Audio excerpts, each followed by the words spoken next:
Imagine a world where intelligence is no longer bound to flesh and bone, where thought travels faster than light across circuits and clouds, where creation and destruction rest in the same algorithmic hands. What happens to life when it begins to design itself? This is the haunting question at the heart of Max Tegmark's Life 3.0, a book that doesn't just explore the future of artificial intelligence, it explores the future of existence itself. Tegmark begins with a story, a fictional one, but it feels eerily possible. A team of engineers and scientists builds an AI they call Prometheus. It starts small, quietly mastering tasks faster than any human could.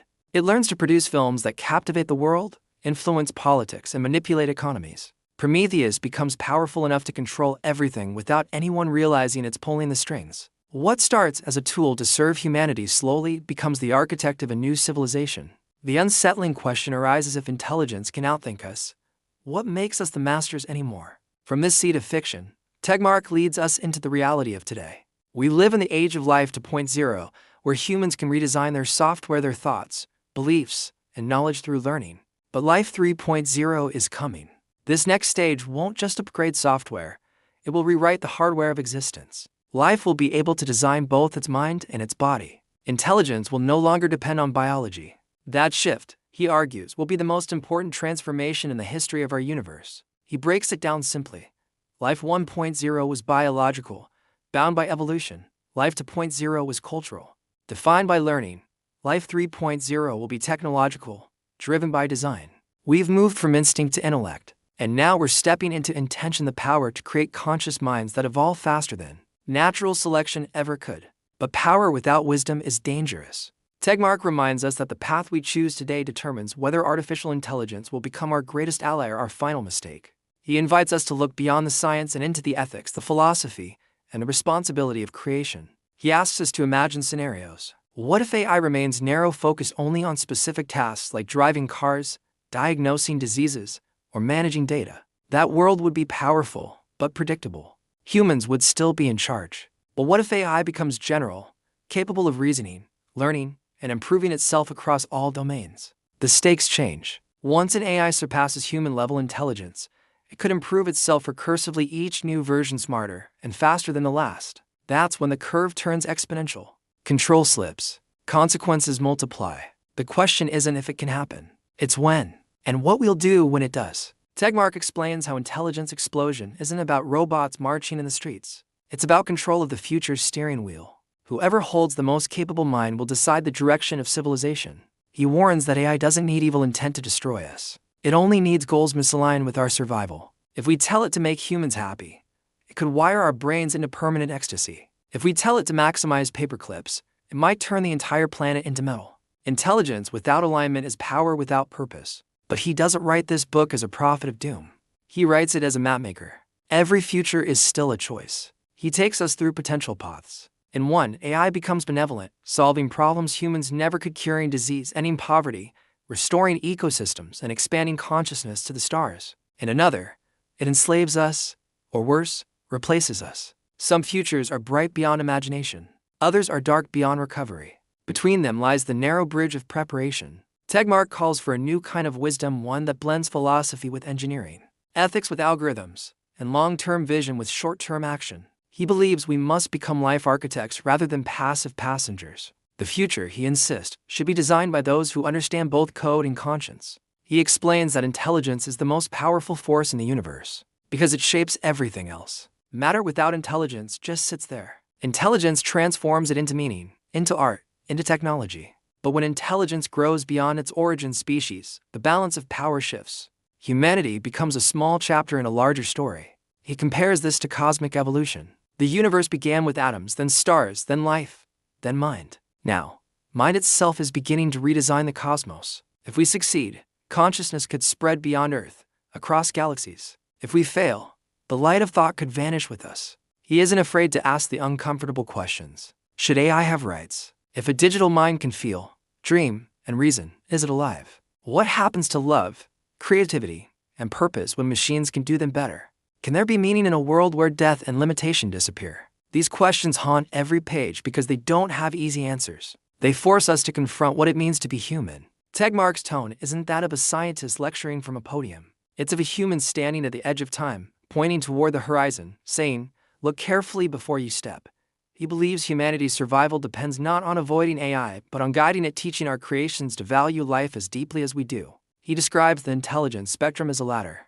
At the bottom are bacteria, simple and instinctive. In the middle are humans, capable of reflection and invention. At the top lies superintelligence, minds so vast that our greatest thinkers would seem primitive in comparison. The gap between us and superintelligence could be as wide as the gap between us and ants. The terrifying part is that we might be the ants trying to predict the behavior of the humans building the anthill. So, what do we do?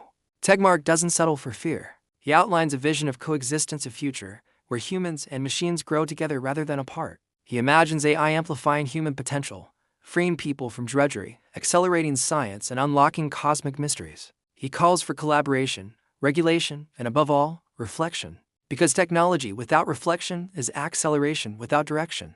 He describes 3 stages of AI development. First, artificial narrow intelligence, where we are now machines that excel at single tasks like chess or translation. Next, artificial general intelligence, a mind that can learn and adapt like a human.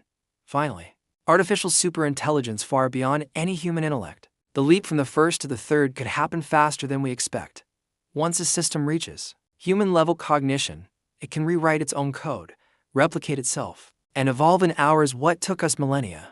Tegmark paints vivid futures. In one, AI uplifts humanity into an age of abundance. No hunger, no disease, no war. In another, humans lose control, becoming irrelevant or extinct. Between these extremes are countless shades of possibility. The outcome depends on alignment, the art of making AI's goals compatible with ours. He likens it to parenting. You raise a child not to obey, but to understand right and wrong.